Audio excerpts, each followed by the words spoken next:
Welcome back students, my name is Mayank और आज हम लेक्चर नंबर 5 डिस्कवर करेंगे सॉल्यूशंस का आरंभ सीरीज के चैप्टर फर्स्ट से 12th क्लास केमिस्ट्री से।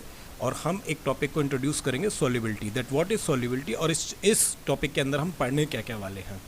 ठीक है, तो बेसिक आइडिया लेते हैं पहले सॉल्युबिलिटी क्या है, सॉल्युबिलिटी का इंट्रोडक्शन, इसके बाद में कौन कौन से फैक्टर्स हैं जो इसको अफेक्ट करते हैं और उन फैक्टर्स से कैसे हम सॉल्युबिलिटी को लिमिट कर सकते हैं, या सॉल्युबिलिटी जिन फैक्टर से लिमिट हो रही है हम उनको कैसे बाईपास कर सकते हैं। तो सिंपल डेफिनेशन क्या है, देखो अगर मेरे पास ये पानी है और इस पानी के अंदर मैं कोई भी एक इंक का ड्रॉप डाल देता हूँ तो इंक का ड्रॉप पूरा का पूरा डिस्पर्स हो जाएगा वाटर के अंदर और फुली इस पूरे के पूरे सॉल्यूशन वाटर को हमारे को नीला कर देगा, ब्लू कर देगा। लेकिन अगर मैं इसी के अंदर एक पत्थर का टुकड़ा डाल दूं तो क्या पत्थर का टुकड़ा ऐसे घुल पाएगा? तो जवाब होगा नहीं। तो एक चीज़ घुल पा रही है, एक चीज़ नहीं घुल पा रही। दूसरी बात कि अगर मैं यहाँ पर टेम्परेचर को इंक्रीज़ कर दूँ या यहाँ इसको बर्नर के ऊपर रख दूँ तो क्या मेरी इंक के घुलने की क्षमता बहुत तेज़ हो जाएगी? या अगर मैं नमक इसके अंदर घोल रहा हूँ तो नमक घुलने की क्षमता तेज़ हो जाएगी। ठीक है, और अगर मैं पत्थर को डाल करके नहीं यहाँ अगर हीट करता हूँ इसे तो क्या वह घुल जाएगा? ठीक है, इसी तरीके से अगर मैं यहाँ पर एक पिस्टन लगा देता हूँ, क्या लगा देता हूँ, एक पिस्टन लगा देता हूँ और इसको अगर प्रेशराइज करता हूँ तो क्या मेरी इंक की जो घुलने की स्पीड होगी वो क्या स्पीड बढ़ जाएगी? क्या मेरी इंक पूरी तरीके से घुल जाएगी? और अगर सेम चीज़ मैं पत्थर के साथ करूँ तो क्या पत्थर के साथ में भी सेम चीज़ होगी? तो बहुत सारे फैक्टर्स हैं जो मेरी सॉल्युबिलिटी को इफेक्ट करेंगे, जैसे कि टेम्परेचर हो गया, प्रेशर हो गया, और सबसे बड़ा इंपॉर्टेंट फैक्टर कि सॉल्यूट और सॉल्वेंट के बीच का एक रिलेशनशिप।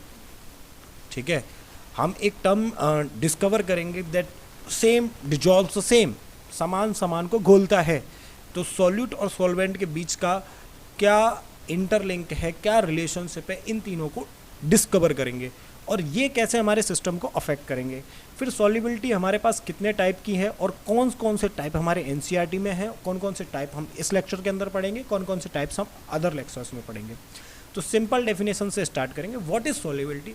सॉल्युबिलिटी केवल और केवल एक एबिलिटी है या क्षमता है। सॉल्युबिलिटी एक ऐसी प्रॉपर्टी है जो हमको एक एबिलिटी के बारे में बताती है कि कितनी क्षमता है किसी सब्सटेंस की किसी दूसरे सब्सटेंस के अंदर घुलने की। कि अगर मेरे पास मान लो पानी का एक गिलास भरा हुआ है तो क्या नमक उसमें घुल जाएगा? ये क्षमता क्या नमक के अंदर है कि वह पानी के अंदर घुल जाए? इसी छोटी सी चीज़ को हम सॉल्युबिलिटी कहते हैं।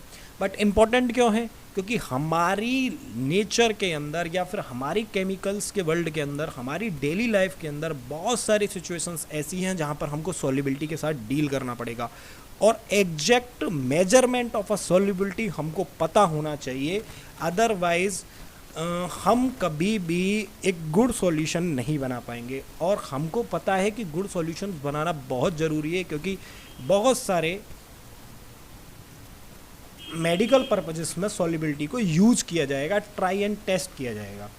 ठीक है, तो हमारी सॉल्युबिलिटी 3 फैक्टर्स पर डिपेंड करेगी। मैंने बोल दिया आपसे temperature, pressure and third is the nature of the solute and solvent, जो मैंने अभी यहाँ पर लिखा। इन तीनों को हम डिस्कवर करेंगे, इनके बारे में पढ़ेंगे। और सॉल्युबिलिटी क्या है कि अब मैं क्या कर रहा हूँ कि मेरा जो पानी का अमाउंट है उसको फिक्स कर रहा हूँ, लेट्स से 100 ग्राम। तो 100 ग्राम ऑफ वाटर के अंदर या 100 ग्राम ऑफ सॉल्वेंट के अंदर मैं कितना ज़्यादा नमक या सॉल्यूट इसके अंदर घोल सकता हूँ। क्या मैं इसके अंदर 100 का 100 ग्राम नमक घोल सकता हूँ 100 ग्राम पानी के अंदर? क्या 10 ग्राम ही घुलेगा? क्या 5 ग्राम ही घुलेगा? अगर लेट से 5 ग्राम ही नमक घुल रहा है तो मैं क्या करूँ ऐसा जिससे मेरा 10 ग्राम नमक पानी के अंदर घुल जाए? ऐसा क्या करूँ जिससे मेरा 20 ग्राम नमक पानी के अंदर घुल जाए और मैं मैक्सिमम लिमिट तक पुश कर पाऊँ इस पूरे के पूरे सिस्टम को, और इस पूरे के पूरे सिस्टम को ट्राई एंड टेस्ट कर पाऊँ? तो कैसे इस 100 ग्राम ऑफ वाटर जो मैंने फिक्स कर दिया है उसके ऊपर ये टेम्परेचर वर्क करेगा, उसके ऊपर ये प्रेशर वर्क करेगा, उसकी आइडेंटिटी कैसे वर्क करेगी? तो आप इसे मीजर कर सकते हो ग्राम के अंदर, आप इसे मीजर कर सकते हो मोल्स के अंदर, आप इसे मीजर कर सकते हो लीटर्स के अंदर। ठीक है, तो बहुत सारे मेजरमेंट्स हैं जिनके थ्रू हम इसको जाएंगे आगे। इसी चैप्टर के अंदर इसी टॉपिक के अंदर हम रूल पढ़ेंगे हेनरी का, that is a very important rule to survive. ठीक है, तो चैप्टर को यहाँ से मैं टॉपिक को बिगिन कर रहा हूँ। ठीक है, आपका स्वागत है दोबारा से आरंभ सीरीज के अंदर। ठीक ठीक है। तो सॉल्युबिलिटी की डेफिनेशन क्या है? सॉल्युबिलिटी की डेफिनेशन को बेटा जी हम 3 पार्ट्स में तोड़ते हैं। फर्स्ट ले लेते हैं जो फैक्टर्स इसको अफेक्ट करते हैं, टेम्परेचर एंड प्रेशर, ठीक है। दूसरी बात हम ले लेते हैं सॉल्वेंट को, और तीसरी बात ले लेते हैं हम सॉल्यूट को। तो देखो भाई, 2 कैरेक्टर्स को फिक्स करो, ठीक है। टेम्परेचर और प्रेशर को अपन कांस्टेंट कर देते हैं, और अगर आप कांस्टेंट नहीं करते तो इनको स्पेसिफिक कर दें, ठीक है ना। स्पेसिफिक का मतलब क्या होता है कि मैं भाई 25 डिग्री सेंटीग्रेड की ही बात करूँगा। क्यों? क्योंकि जियोग्राफिक लोकेशंस अलग अलग हैं। कहीं पर एट अ टाइम इंडिया में एक सियाचिन बॉर्डर है जहाँ पर 0 डिग्री सेंटीग्रेड का टेम्परेचर है, वहीं राजस्थान बॉर्डर है, राजस्थान में रेगिस्तान है, तो यहाँ 45 के आसपास का टेम्परेचर है, ठीक है। तो एक जगह का कैलकुलेशन अलग होगा, दूसरी जगह का कैलकुलेशन अलग होगा। तो हम नहीं चाहते कि हमारे बीच में कोई विवाद हो, इसलिए अपन स्पेसिफिक कर देते हैं कि 25 डिग्री ऑफ सेंटीग्रेड पर क्या रिजल्ट्स हमको इनिशिएट होंगे और क्या रिजल्ट्स हमको मिलने वाले हैं। तो टेम्परेचर और प्रेशर ले लेते हैं कांस्टेंट एंड स्पेसिफिक, ठीक है ना। अगर आप कांस्टेंट नहीं ले सकते तो specific is a good word. हम सॉल्वेंट को भी फिक्स कर देते हैं। लेट्स से कि मेरे पास 100 ग्राम वाटर है, 100 ग्राम ऑफ वाटर, ठीक है ना। आप 1 लीटर भी ले सकते हो, लेकिन 100 ग्राम इज NCERT मेजरमेंट, ठीक है ना। तीसरा, अब हम सॉल्यूट के ऊपर बात करेंगे। हमने 2 क्वांटिटीज़ को फिक्स कर दिया। तो हम क्या कह रहे हैं कि जब मैं सॉल्यूट को सॉल्वेंट पे घोलूँ तो एक सॉल्यूशन बनना चाहिए जो सॉल्यूशन हो सैचुरेटेड। ये सैचुरेटेड सॉल्यूशन क्या होता है, अभी हम इसके ऊपर 10 मिनट बाद बात करने वाले हैं। बस आपको ये याद रखना है कि सैचुरेटेड सॉल्यूशन बने। कैसा सॉल्यूशन बने? It should be saturated solution. तो सॉल्युबिलिटी क्या है? Maximum amount of solute. क्या है? Maximum amount of solute can be dissolved in a specific amount of solvent, let's say 100 gram. The solubility is the maximum amount of solute that dissolve in 100 gram of solvent. What? In 100 gram of solvent. ठीक है, आप word by word definition को याद करो। Maximum amount of solute in 100 gram of solvent और specific amount of solvent at specific temperature and pressure to form a saturated solution. It is a simple definition कि भाई मेरे पास 100 ग्राम पानी है, मैं कितना नमक घोलूँ उसमें जो घुल जाए। अगर वो 5 ग्राम घुल रहा है तो कैसे बढ़ाऊँ उसको? It is the problem. यही तो चैलेंज है आपके सामने, यही तो हम सिखाने की कोशिश कर रहे हैं कि आप कैसे उसको बढ़ा सकते हो। How you can increase the amount of a solute into that solvent to make a wonderful solution, ठीक है। तो आप इस डेफिनेशन को भी लिख सकते हो, आप इस डेफिनेशन को भी लिख सकते हो। जैसे एक लैब टर्म है, वह लैब टर्म क्या है कि आपका 298 केल्विन ऑफ टेम्परेचर पर यानी 25 डिग्री ऑफ सेंटीग्रेड पर 36 gram of salt 100 gram of water के अंदर घुल जाता है। 100 ग्राम ऑफ वाटर क्या है? सॉल्वेंट, ठीक है ना। कितना सॉल्यूट घुल जाता है? ठीक है, इसी फॉर्मूले के थ्रू आप बता सकते हो कि NaCl की वाटर के अंदर सॉल्युबिलिटी क्या है? 36/100, ठीक है। 36 gram of NaCl can be dissolve in that 100 gram of water, ठीक है। आगे बढ़ आगे। तो भैया सॉल्युबिलिटी को अपन कैसे कैसे पढ़ सकते हैं? सॉल्युबिलिटी को हम पढ़ सकते हैं, हमने एक स्टेट ले लिया लिक्विड, हमारे पास 3 स्टेट्स हैं, सॉलिड है, लिक्विड है और गैस है। और इन तीनों स्टेट से हमारे पास 3 तरह के सॉल्यूशंस बन जाएंगे, ठीक है, मोटे मोटे। तो हमने कहा कि हम सॉलिड को अभी 12th क्लास में नहीं पढ़ने वाले और हम गैस को भी अभी नहीं पढ़ने वाले, हम केवल और केवल बात करेंगे लिक्विड की। तो लिक्विड के बिहाफ पर हमारे पास 3 टाइप ऑफ सॉल्यूशंस बन जाएंगे। First is a solid in a liquid, second is a gas in a liquid and third is a liquid in a liquid. तो लिक्विड एंड लिक्विड को हम अलग से पढ़ेंगे जब अपन राउल्ट्स के लॉ के ऊपर बात करेंगे, और गैस इन अ लिक्विड में हम पढ़ेंगे हेनरी का लॉ, हेनरीज का लॉ। और इन दोनों लॉज को समझने के लिए अगर हम सॉलिड इन अ लिक्विड को समझ लेते हैं तो ये हमारा बेसिक है। अगर ये समझ में आ गया तो हेनरी का लॉ भी समझ में आ जाएगा, और हेनरी का लॉ समझ में आ गया तो राउल्ट का लॉ भी समझ में आ जाएगा। तो लेक्चर नंबर 5 के अंदर हम पढ़ेंगे इसको, और लेक्चर 6 के अंदर पढ़ेंगे इसको, और लिक्विड एंड लिक्विड को आगे के लेक्चर्स के अंदर हम डिस्कवर करेंगे। तो सॉलिड को जब लिक्विड में घोलेंगे जैसे शुगर इन वाटर, ठीक है। तो जैसे एग्जांपल ले लो आप, ठीक है। वाटर को अपन यहाँ सॉल्वेंट लिया है, CO2 हमारे पास गैस हो गई, एल्कोहल हमारे पास, ये शुगर हमारे पास सॉलिड हो गया। तो 3 type of the solution are made from these type of the possibilities. ठीक है, तो हम फर्स्ट ऑफ ऑल इस लेक्चर के अंदर क्या डिस्कवर करने वाले हैं, हम सॉलिड इन लिक्विड पढ़ रहे हैं, फिर अपन गैस इन लिक्विड पढ़ेंगे लेक्चर 6 के अंदर for the next lecture, and liquid in liquid के अंदर हम राउल्ट्स का लॉ पढ़ेंगे बहुत डिटेल के अंदर। ठीक है, तो आगे बढ़ते हैं। ठीक है, solubility of the solid in a liquid. देखो भैया सिंपल सा क्वेश्चन है, does every solid dissolve in every liquid, क्या हर लिक्विड के अंदर हर प्रकार का सॉलिड घुल जाएगा, तो आंसर है नो, नहीं घुलेगा। क्यों नहीं घुलेगा? जैसे अगर कोई बच्चा पानी के अंदर मिट्टी डालना चाहे, क्या घोल रहे हैं अपन, मिट्टी, ठीक है, तो हम देखते हैं कि मिट्टी नहीं घुलती, लेकिन अगर हम नमक डाल दें पानी के अंदर तो हम देखते हैं कि वो घुल जाता है। एम आई राइट और रॉन्ग? ठीक है, ऐसा क्यों होता है कि सोडियम क्लोराइड तो और जो शुगर है वो तो वाटर के अंदर घुल गया, लेकिन जैसे अपन ने सैंड डाली, सैंड इसके अंदर नहीं घुल पाई, या फिर अगर मैं नेफ्थलीन और एंथ्रासीन डाल दूँ तो वो भी नहीं घुलेंगी, और अगर मैं बेंजीन डाल देता हूँ वो भी नहीं घुलेंगी। लेकिन जो नेफ्थलीन और एंथ्रासीन है, इन दोनों को अगर मैं बेंजीन के अंदर डालूँ तो ये घुल जाते हैं, लेकिन पानी से इनको क्या दुश्मनी है भाई? पानी से ऐसा क्या होता है कि पानी के अंदर नहीं घुल रहे? That are they are the waterphobic और द समथिंग एल्स। भाई मैंने नमक डाला ये घुल गया, मिट्टी डाली नहीं घुली, नेफ्थलीन एंथ्रासीन डाली पानी के अंदर नहीं घुली, लेकिन जैसे ही मैंने इनको बेंजीन के अंदर डाला ये घुल गए। भाई पानी से क्या दिक्कत है? यू आर दैट हाइड्रोफोबिक और समथिंग एल्स। ठीक है, तो ऐसा क्यों होता है? What is the reason behind it? तो इसके पीछे का एक जो सबसे बड़ा जो रीजन होता है ना, वो होते हैं फैक्टर्स जो इसको अफेक्ट करते हैं कि कौन सी चीज़ किस चीज़ के अंदर घुल रही है और कौन सी चीज़ किस चीज़ के अंदर नहीं घुल रही। तो ऐसे कौन कौन से फैक्टर्स हैं जो इसको अफेक्ट कर रहे हैं? तो इसमें 3 फैक्टर्स मोटे मोटे हैं, बाकी माइनर फैक्टर्स हैं जिनके ऊपर एनसीईआरटी बात करना पसंद नहीं करती। There is a more than lakhs of factors upon this, but NCERT कह रही है कि हम भाई सब 3 के ऊपर ही बात करेंगे, ज़्यादा हमको गहराई में जाने की ज़रूरत नहीं है। First is the nature of the solute and the solvent. जैसे हमारे पास वाटर का मॉलिक्यूल है, ये पोलर है, ठीक है ना, H प्लस बना रहा है, OH माइनस बना रहा है, और हमारे पास जो नमक है वो है Na प्लस Cl माइनस, तो plus attract the minus and minus attract the plus.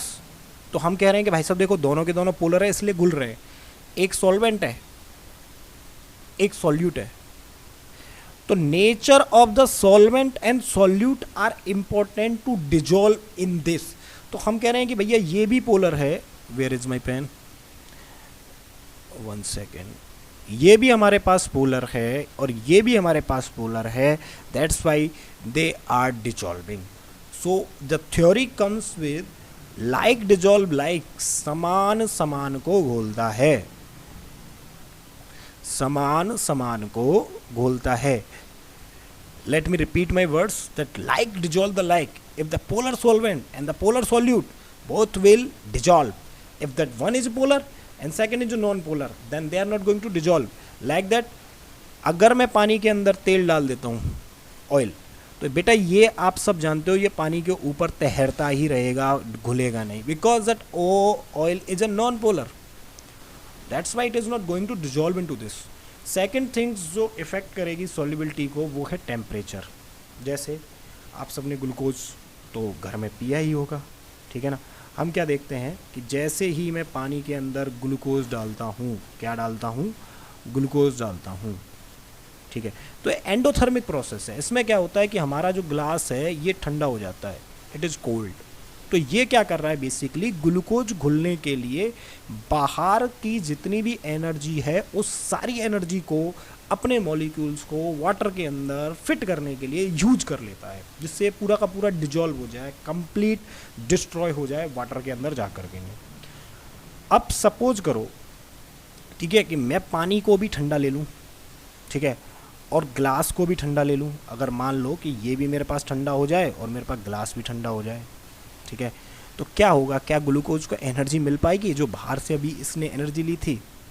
तो ग्लूकोज पानी के अंदर नहीं घुलेगा या कम घुलेगा, ठीक है। तो then the temperature plays a important role in to this. रही बात प्रेशर की, प्रेशर केवल गैसेस के लिए काम आता है, because we are dealing in the solids, हम सॉलिड के ऊपर बात कर रहे हैं, इस सॉलिड को लिक्विड के अंदर कैसे घोला जाए, तो प्रेशर को लेकर के नहीं हम अभी इतने हाइपर नहीं हो सकते, ठीक है। It is the main focus and the main thing, ठीक है। तो हम बेसिकली इन 3 के ऊपर बात करेंगे। that what is the nature of the solute and solvent, what is the temperature and what is the pressure and how they are going to affect our solubility. That is a basic demand of the concept. ठीक है, तो पहली चीज़ के ऊपर बात करते हैं, nature of the solute and solvent. अभी हमको पता चला लाइक डिजॉल्व लाइक. ठीक है, अ solute dissolve best in a solvent. Solute उस सॉल्वेंट में घुलेगा जिसके पास सिमिलर पोलरिटी होगी. यहाँ पर जो वर्ड है polarity, that is our main polarity, that is our main कह लो टैगलाइन कि पोलरिटी सेम होनी चाहिए. अगर पोलरिटी सेम है then we will say that like dissolve like.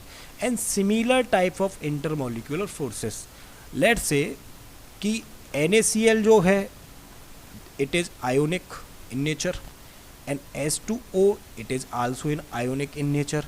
ठीक है, तो इन दोनों के बीच में आयोनिक फोर्सेस लग रही हैं. That's why they are going to dissolve completely because they are polar. But there may be some substances in which they are polar but partially polar, like CH3Cl, it is partially polar. ठीक है, यहाँ पर जो force लग रही है वो ionic नहीं है, वो कोवालेंट है. कौन सा बॉन्ड है? कोवालेंट. अगर मैं CH3Cl को वाटर के अंदर घोलूँगा, किसके अंदर घोलूँगा? वाटर के अंदर घोलूँगा, तो ये कंप्लीट डिजॉल्व नहीं होने वाला है जैसा हमारा पानी डिजॉल्व हो रहा है. तो दो चीज़ें यहाँ से समझनी है. First, the polarity, there must be the polarity. अगर पोलरिटी होगी तो पोलर के अंदर घुल जाएगा. दूसरी बात, अगर इंटरमोलिकुलर फोर्सेस भी सेम होंगी तो वो कंप्लीट डिजॉल्व हो जाएगा. इन सिंपल वर्ड में लाइक डिजॉल्व लाइक को समझने के लिए क्या बोलेंगे? Polar substance dissolve in a polar solvent and non polar substance dissolve in non-polar solvent. It is the basic concept and like dissolve like. सामान को बोलता है भैया, जो ध्रुवीय है वह ध्रुवीय में घुलेगा और जो अध्रुवीय है वह अध्रुवीय में घुलेगा. पोलर में घुलेगा, नॉन पोलर में घुलेगा. This is the fundamental concept of this. तो भैया ये पोलरिटी क्या है? तो सबको पता है पोलरिटी क्या होती है. पोलरिटी ये होती है प्लस एंड माइनस चार्ज.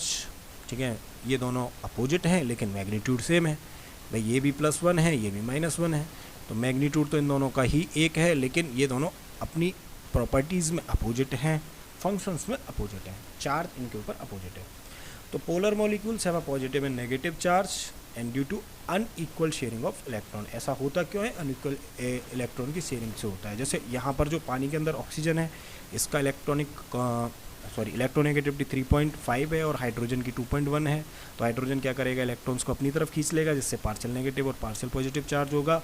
और जैसे ही यहाँ सॉल्वेशन एनर्जी इसको मिलेगी, it will break into that OH- and H+.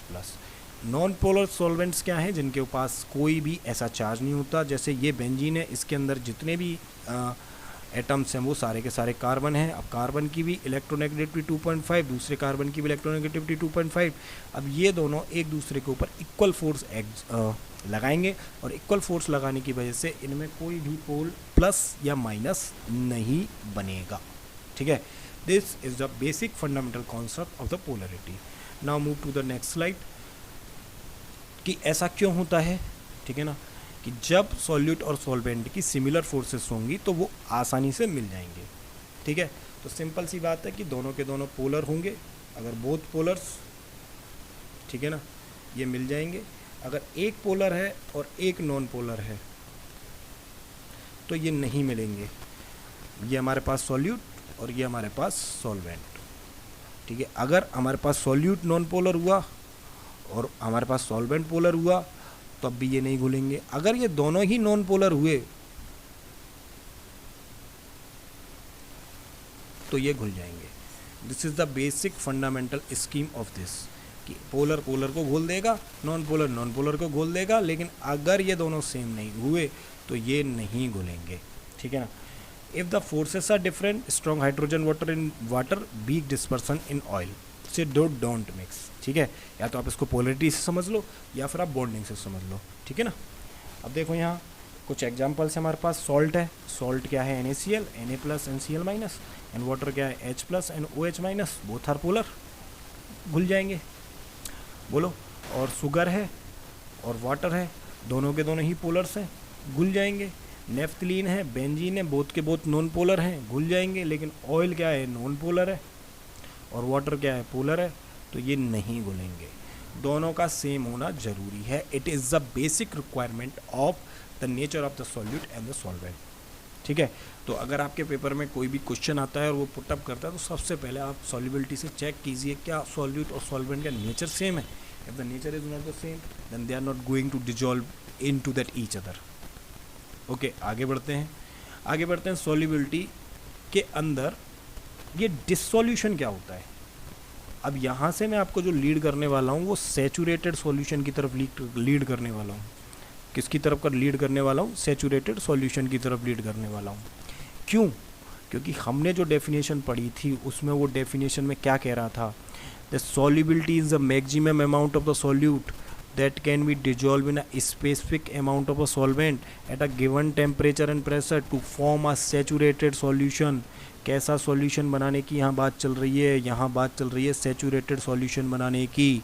Saturated solution बनाने की कि भाई मैक्सिमम अमाउंट ऑफ सॉल्यूट को आप सॉल्वेंट के अंदर घोल दो, लेकिन उससे बने क्या? उससे बनना चाहिए सैचुरेटेड सॉल्यूशन। अब ये सैचुरेटेड सॉल्यूशन क्या है, यही तो हमको समझना है कि what is this saturated solution in this, कि ये क्या है भैया सैचुरेटेड सॉल्यूशन। ठीक है, तो इसको समझने के लिए हमको सबसे पहले दो चीज़ें समझनी पड़ेंगी। एक चीज़ समझनी पड़ेगी डिसोल्यूशन और दूसरी चीज़ हमको समझनी पड़ेगी क्रिस्टलाइजेशन। ठीक है, तो एक डिसोल्यूशन को समझते हैं फिर क्रिस्टलाइजेशन को समझेंगे। तो डिसोल्यूशन क्या है? डिसोल्यूशन को बेसिक मैं सिंपल वर्ड्स में समझा देता हूँ। देखो भाई, मेरे पास पानी है, ठीक है, ये जल देवता है, और इस पानी के अंदर मैंने क्या किया, इसके अंदर नमक डाल दिया। बोलो भाई, अब जैसे मान लो कि मैंने इसके अंदर 20 ग्राम नमक डाला, तो नमक क्या सीधा Na+ और Cl- में टूट जाएगा? क्या ये बड़ी बड़ी डलियाँ बाज़ार से नहीं आती, इसके क्रिस्टल फॉर्म्स से नहीं आते? बोलो, तो एक लेटेक्स के और दूसरे लेटेक्स के बीच में कुछ ना कुछ इंटरमोलिकुलर फोर्सेस तो काम कर रही होंगी। भाई ये दोनों जो लेटेक्स हैं इनके बीच में कुछ ना कुछ इंटरमोलिकुलर फोर्सेस तो काम कर रही होंगी, तो हमको इन फोर्सेस को तोड़ना पड़ेगा। ठीक है, तो डिसोल्यूशन क्या है कि जो हमारे पास कंप्लीट NaCl है या सॉल्यूट है वो सॉल्वेंट के अंदर जाके पूरा टूट जाए। ये बात याद रखना, पूरा टूट जाए और इस फॉर्म में आ जाए। जैसे मान लो कि मेरे पास NaCl का एक क्रिस्टल है, वह टूट करके Na+ और Cl- के रूप में आ जाए, और NaCl के रूप में जब ये आएगा और आने के बाद में जब ये H2O के साथ बॉन्ड बनाएगा तो इस प्रोसेस को हम डिसोल्यूशन बोलेंगे। What is the definition of it? Dissolution is a process. ये बात याद रखना, we are saying it is a process. क्या है ये? It is a process. It is a process. ये बात मैं फिर से बोल दूं कि it is a process which solute particle, जो हमारे सॉल्यूट के जो पार्टिकल्स होंगे, break away from the solid and mix uniformly with the solvent to form a solution. ठीक है, uniformly and form the solution. देखो मैंने क्या लिया, पानी लिया, और इस पानी के अंदर जैसे ही मैं नमक डालता हूँ, मैंने जैसे ही नमक डाला, अब देखो ये धीरे धीरे धीरे धीरे धीरे घुलना चालू होगा। मैंने इसको हिलाया, और हिलाने के बाद में मैं क्या देख रहा हूँ कि इसके जो जितने भी बड़े बड़े मॉलिक्यूल्स थे, जितने भी छोटे छोटे बारीक बारीक टुकड़े थे, वो सब के सब टूट गए। और टूटने के बाद में यहाँ देखो ये घुलना चालू कर देता है। ये क्या कर देता है? घुलना चालू कर देता है। दोबारा से देखो इसको, ये क्या कर रहा है? घुलना चालू कर रहा है। ठीक है, और यहाँ नीचे देखना, ये पूरा का पूरा घुलना चालू कर देता है। तो डिसोल्यूशन क्या है?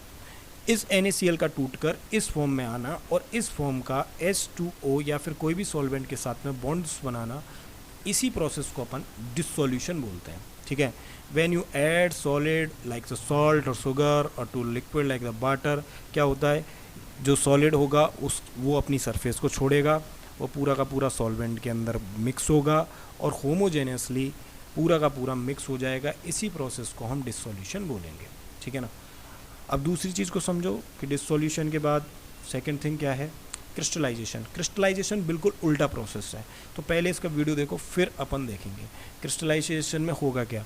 देखो ये जो नमक के पार्टिकल्स हैं, देखो पानी के अंदर धीरे धीरे धीरे धीरे धीरे धीरे धीरे धीरे धीरे धीरे पास आ रहे हैं, और जैसे जैसे जैसे जैसे जैसे जैसे पास आते जा रहे हैं वैसे ही क्रिस्टल जैसा शेप ले रहे हैं। देखो अगर आप यूनिफॉर्मली इसको देखोगे तो यहाँ पर क्या होगा कि ये जो पार्टिकल्स हैं नमक के, देखो छोटे छोटे छोटे छोटे छोटे छोटे पीस ये पास आ रहे हैं।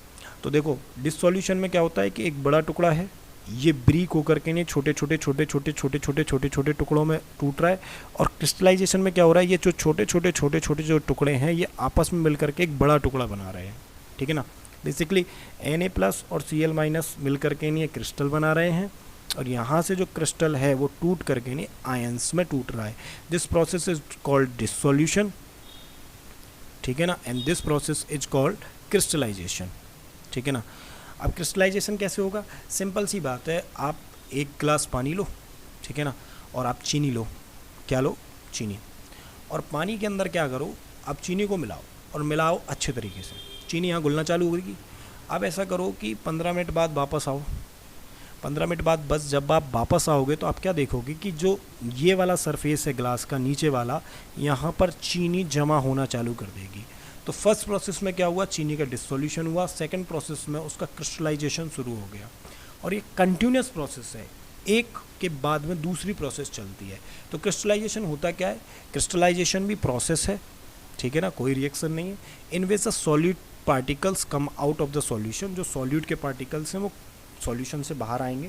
जैसे यहाँ आए, देखो यहाँ सॉल्यूट के जो पार्टिकल्स हैं वो जो नमक के पार्टिकल्स हैं वो आ रहे हैं पानी से बाहर, और पानी से बाहर आने के बाद में ये क्या कर रहे हैं, देखो क्रिस्टल्स बनाना चालू कर रहे हैं, ठीक है ना, और आपस में क्या कर रहे हैं, they form the solid crystals, दोबारा से सॉलिड बनने की कोशिश कर रहे हैं, ठीक है ना।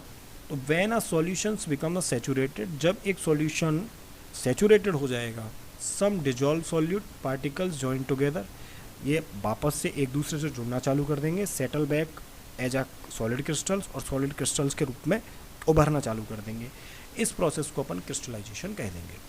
Crystallisation reduce the solute concentration in the solute, जो सॉल्यूट का कंसंट्रेशन होगा वो कम होना चालू हो जाएगा सॉल्यूशन के अंदर से, क्योंकि सॉल्यूट अलग हो जाएगा, सॉल्वेंट अलग हो जाएगा, ठीक है ना।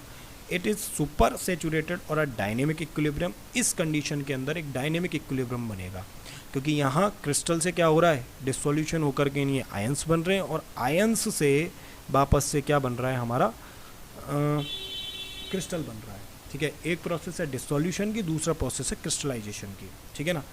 टेम्परेचर और सॉल्वेंट एवोपोरेशन इसको अफेक्ट करते हैं, जिनके बारे में हम नेक्स्ट में देखेंगे, ठीक है जी।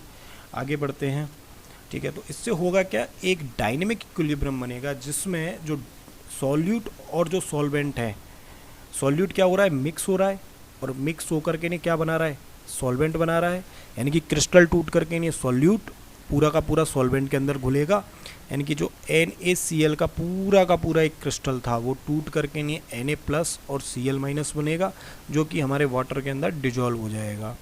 It is the dissolution. और डिसोल्यूशन के बाद में क्या होगा, कुछ देर बाद हम ये देखते हैं कि Na+ और Cl- आपस में जुड़ करके दोबारा से NaCl बना लेंगे, इसको बोलते हैं अपन क्रिस्टलाइजेशन। और इन दोनों के बीच में एक इक्विलिब्रियम बनेगा, इस इक्विलिब्रियम की कंडीशन को हम बोलेंगे डायनेमिक इक्विलिब्रियम। क्या बोलेंगे, डायनेमिक इक्विलिब्रियम।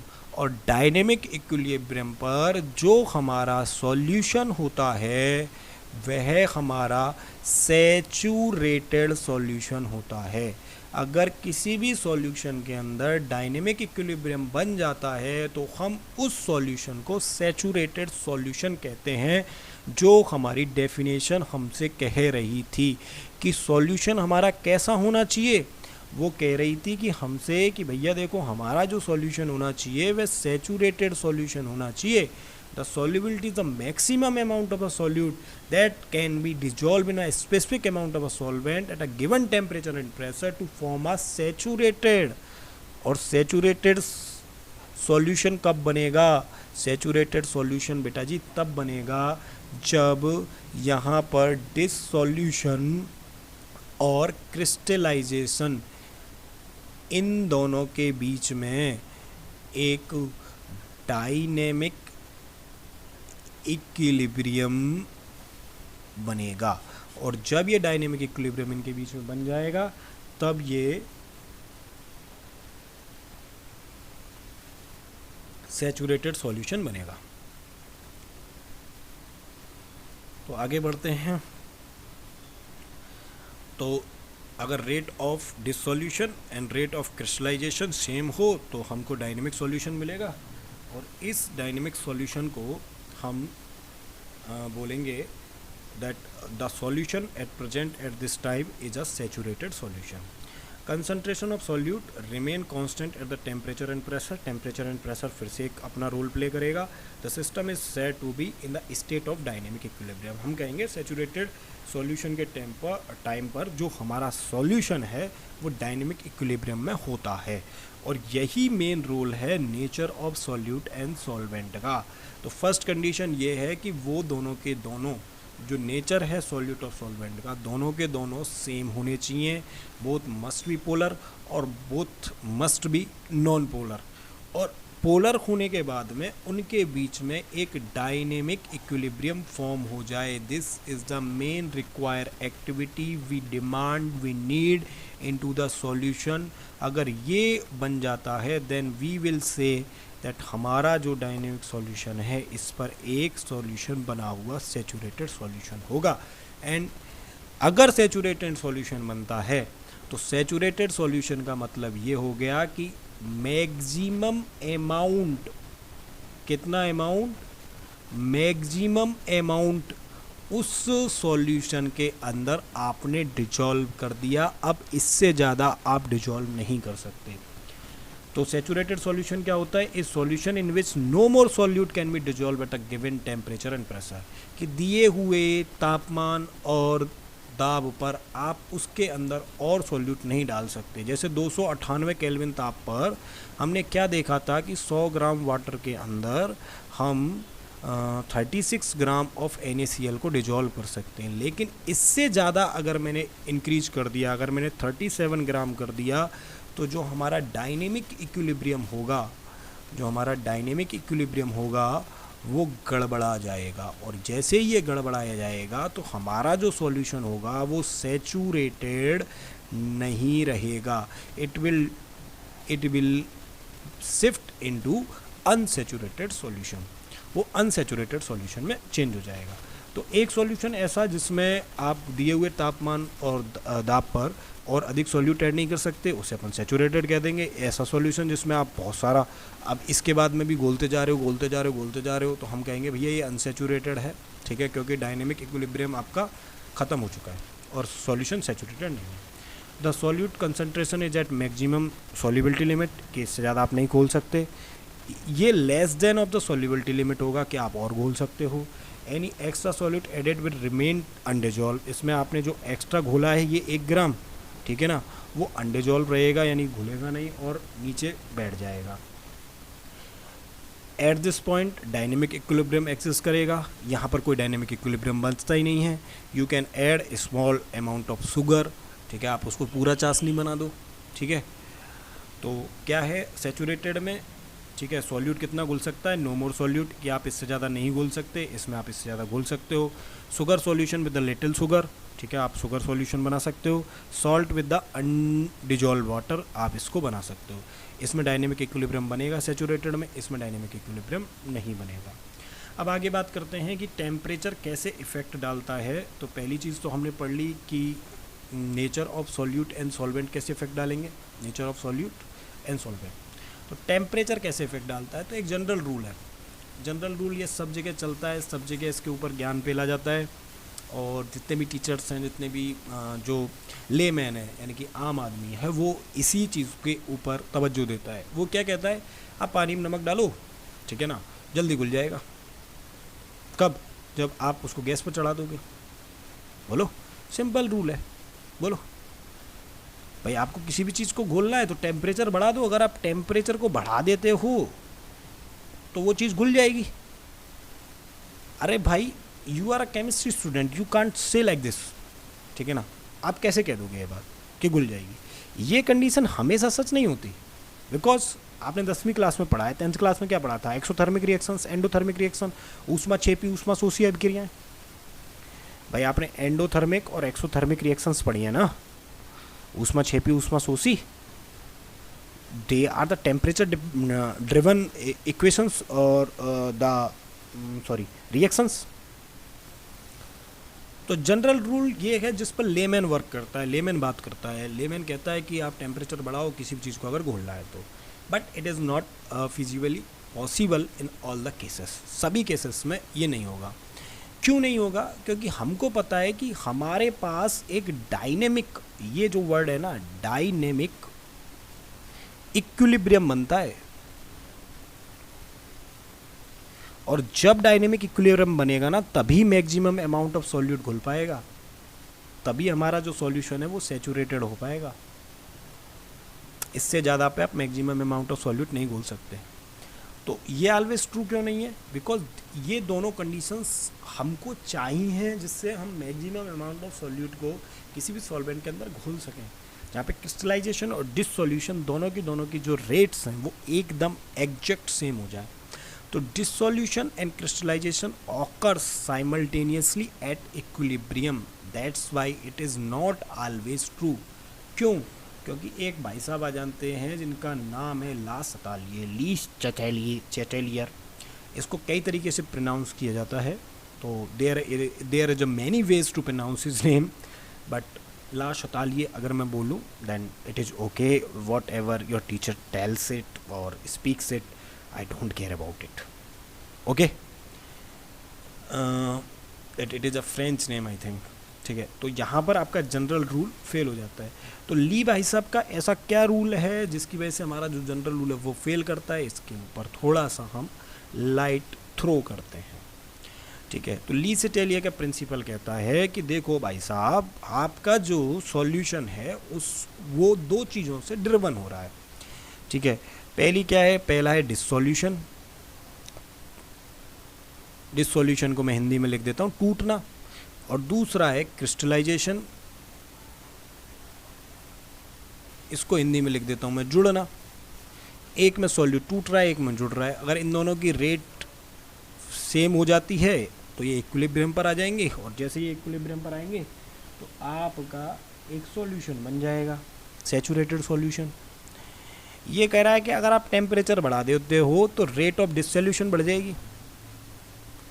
तो अगर आपने टेम्परेचर बढ़ाया तो जल्दी टूटने लगेगा। भाई सिंपल रूल तो यही है ना। तो क्रिस्टलाइजेशन और डिसोल्यूशन का रेट तो सेम नहीं रहा बेटा जी। बोलो भाई, जितनी तेज़ी से ये टूट रहा है उतनी तेज़ी से जुड़ थोड़ी रहा है। तो जो हमारा सॉल्यूशन है वो सैचुरेटेड तो नहीं रहा। तो ये कह रहा है कि at since dissolution and crystallization occur simultaneously, ये दोनों एक साथ हो रहे हैं, यहाँ से टूट रहा है वहाँ से ये जुड़ रहा है, एट इक्विलिब्रियम। यही तो इक्विलिब्रियम का मीनिंग है। अगर आप एनी चेंज ऑफ टेम्परेचर करते हो तो इस इक्विलिब्रियम के अंदर शिफ्ट आएगा। जैसे अभी तो मैंने यहाँ टेम्परेचर बढ़ाया, अगर मैं टेम्परेचर को कम कर दूँ तो क्रिस्टलाइजेशन, ये जुड़ना या जमना जल्दी चालू हो जाएगा। इसका मतलब क्या होगा कि जुड़ने की जो स्पीड होगी वो डिसोल्यूशन की स्पीड से ज़्यादा होगी। तो एक में तो मैं टेम्परेचर को इंक्रीज कर रहा हूँ, एक में मैं टेम्परेचर को डिक्रीज कर रहा हूँ। बोलो, इंक्रीज करने पर डिसोल्यूशन का रेट बढ़ रहा है, डिक्रीज करने पर क्रिस्टलाइजेशन का रेट बढ़ रहा है। ठीक है, तो होगा क्या कि जैसे ही मैं टेम्परेचर को से चेंज करूँगा, जो हमारा इक्विलिब्रियम है वो भी शिफ्ट हो जाएगा, और इक्विलिब्रियम का शिफ्ट होगा, यही तो इफ़ेक्ट ऑफ टेम्परेचर है। इसका मतलब क्या हुआ कि हम जो चाह रहे हैं क्या सैचुरेटेड सॉल्यूशन बनाना, वो सैचुरेटेड सॉल्यूशन नहीं बन पाएगा। इसको रोकने के लिए आपको थोड़ी सी थर्मोकेमिस्ट्री का यूज़ करना पड़ेगा, थोड़ा सा थर्मोडायनामिक्स यूज़ करना पड़ेगा। तो हमें पता है एक रिएक्शन है एंडोथर्मिक, ठीक है ना।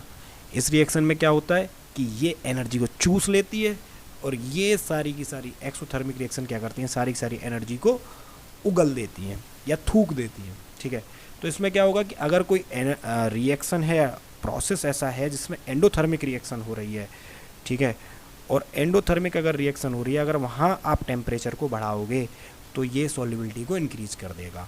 जैसे मान लो मेरे पास वाटर है और वाटर के अंदर मैं दोबारा से ग्लूकोज घोल रहा हूँ, तो हम क्या देखते हैं कि जो ग्लूकोज है वो साइड के यहाँ पूरे के पूरे ग्लास को ठंडा कर देता है। ये क्या कर देता है, कूलिंग इफेक्ट, एकदम ठंडा कर देता है। इस पूरे के पूरे को क्या कर देगा, ठंडा कर देगा। तो ये क्या कर रहा है, ग्लूकोज बाहर से एनर्जी को अंदर खींच रहा है। That's why it is endothermic reaction, endothermic. ठीक है। तो अब हमारा ये क्या कर रहा है, एनर्जी को चूस रहा है। तो ऐसी कंडीशन में अगर मैं बाहर से हीट बढ़ा देता हूँ या टेम्परेचर को इंक्रीज कर देता हूँ या फ्लेम्स डाल देता हूँ, तो मेरा जो ग्लूकोज है वो तेज़ी से घुलेगा। ठीक है।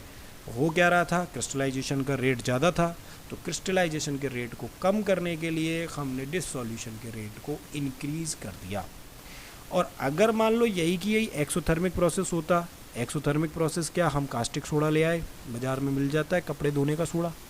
कपड़े धोने के सोडे में क्या होता है, ये बाहर को गर्म कर देता है और क्या करता है, हीट को बाहर फेंकता है, जिससे पूरा का पूरा जो हमारा बर्तन है, जो हमारा पॉट है जिसमें हम कपड़े धो रहे हैं, वो गर्म हो जाएगा। तो हम कह रहे हैं कि अगर इसमें हम यहाँ पर चारों तरफ बर्फ़ डाल दें, क्या डाल दें, बर्फ़ डाल दें, तो बर्फ़ डालने पर क्या होगा कि ये जितनी भी हीट को भेज रहा था उस सारी की सारी हीट को क्या सोख लेगी, बर्फ़ सोख लेगी। अब जैसे जैसे इसका टेम्परेचर बढ़ेगा वैसे वैसे बर्तन भी तो गर्म होगा। अब बर्तन ठंडा होता जाएगा बर्फ़ की वजह से, उससे क्या होगा कि ये तेज़ी से इसके अंदर घुल जाएगा। तो हम कह रहे हैं if a dissolution is a exothermic process then increasing a temperature decrease the solubility. ठीक है। It is a simple 2 words of definitions of ली बाइसास के प्रिंसिपल से। ठीक है। For many solids like the potassium nitrate KNO3 dissolving absorb the heat, so they dissolve when the more heat. ठीक है ना, अगर KNO3 को घोलना है तो ज़्यादा हीट होगी तो अच्छे से घुल जाएंगे। Some solid dissolve release heat, so they dissolve when they heated like that glucose. ठीक है। तो आगे क्या है कि प्रेशर सॉल्युबिलिटी को कैसे इफेक्ट करता है। देखो भैया, प्रेशर लगता है गैसेस पर। जब आपने इक्विलिब्रियम पढ़ा था 11th क्लास में तो सर ने पढ़ाया था गैस के लिए प्रेशर होगा, आपको सर ने पढ़ाया था PV = nRT ideal gas equation. ठीक है। लेकिन हम जब भी सॉलिड की बात करते थे तो हम प्रेशर लेंगे A1, प्रेशर की वैल्यू E1 कर दी। जैसे सर ने पढ़ाया था कार्बन प्लस O2 CO2 बना रही है, तो जब भी हम इनका इक्विलिब्रियम देख रहे थे तो सर ने यहाँ इसको 1 कर दिया था, O2 का प्रेशर लिया था, या फिर इसको लिया ही नहीं था कि भाई साहब देखो सॉलिड का कोई प्रेशर नहीं होता। तो सॉलिड का कोई प्रेशर नहीं होता, और अभी हम जो पढ़ रहे हैं वो पढ़ रहे हैं सॉलिड इन अ लिक्विड। तो पेपर में अगर क्वेश्चन भी आ जाता है तो आप लिखोगे कि भैया सॉलिड और लिक्विड इनकम्प्रेसिबल होते हैं, इनके ऊपर आप प्रेशर नहीं लगा सकते, that's why they have no effect. ठीक है।